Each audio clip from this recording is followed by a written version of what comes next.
my pleasure to have NBA Hall of Famer, Mr. George Gervin. Pleasure to have you. Hey, thank you. Good to be here. Good to be here. What an exciting day, especially for the new inductees.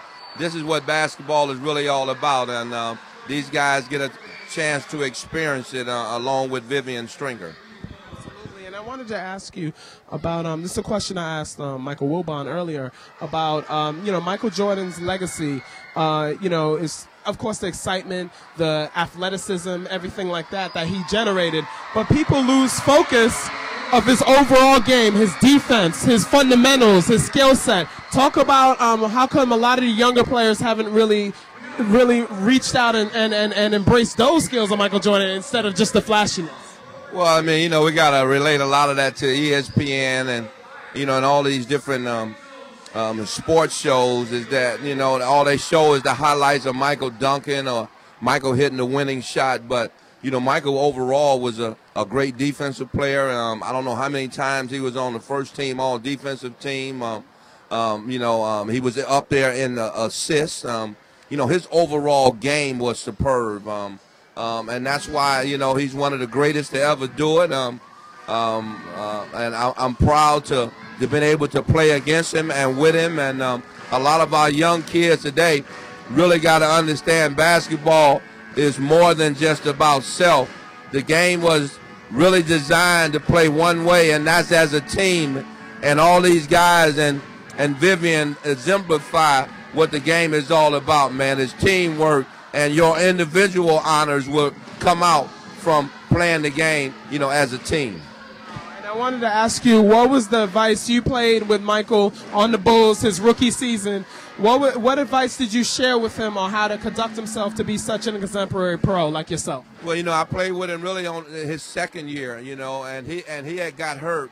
So, I had an opportunity to play. So he had an opportunity to really see me play, for about 40, 50-some games that he was out. So I hope that he took a lot of what he saw from a veteran like myself and implemented it in his game. And I think what I showed him is desire, drive, and responsibility. And that's really what makes a great ball player, is to have all them attributes. So I hope Michael got something from me. But if not, he's still one of the greatest to ever lace up his shoes, on a basketball court. You were going for your fourth scoring title, I believe. You and David Thompson neck and neck, and you dropped 63 to be able to win that scoring title. Now, David Robinson against Shaq in '94, dropped 71 to make sure he got the scoring title. Did you give him a pep talk before that game against the Clippers? Well, I was an assistant coach at that time under John Lucas, so I was on the bench, so I saw every point.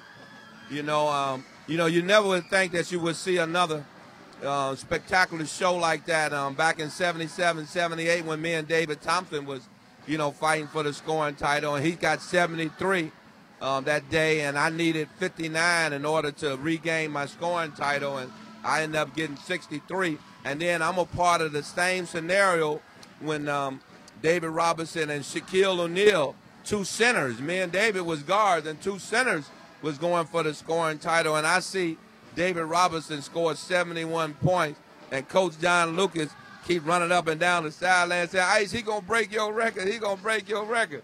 And I ended up telling Coach, took Big Dave overtime to get 71. I got mine in 33 minutes, baby. So, but I was proud to see, David break my record, because that's what records are for. They are made to be broken. And I know it was a terrific task in order for David to do it. But he's a great ball player. He's a center that can get up and down the floor like a guard. He can block shots. He can rebound.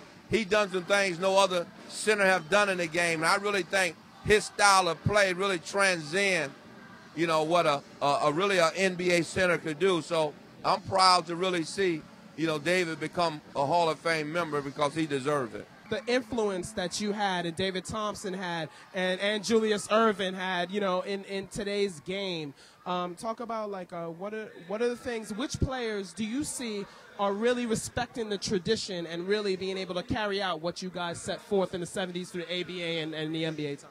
Well, I look at a guy like Kobe Bryant. I look at LeBron James, Dwayne Wade. I look at a newcomer coming up like Kevin Durant. You know, all these guys, man, really amplifies that they love the game. It ain't got nothing to do with a check. You know, it got all to do with loving the game and competing. And these guys really is carrying on the tradition for the NBA. And I love to see a lot of our younger kids come out, implement them kind of guys because they love the game and they come out and play 100%. Mr. Gervin, I want to say thank you for your time today, and it's such an honor to speak with you and to meet you, and thank you for a wonderful interview. Thank you for being on So Much to Talk About. Thank you very much. Thank you.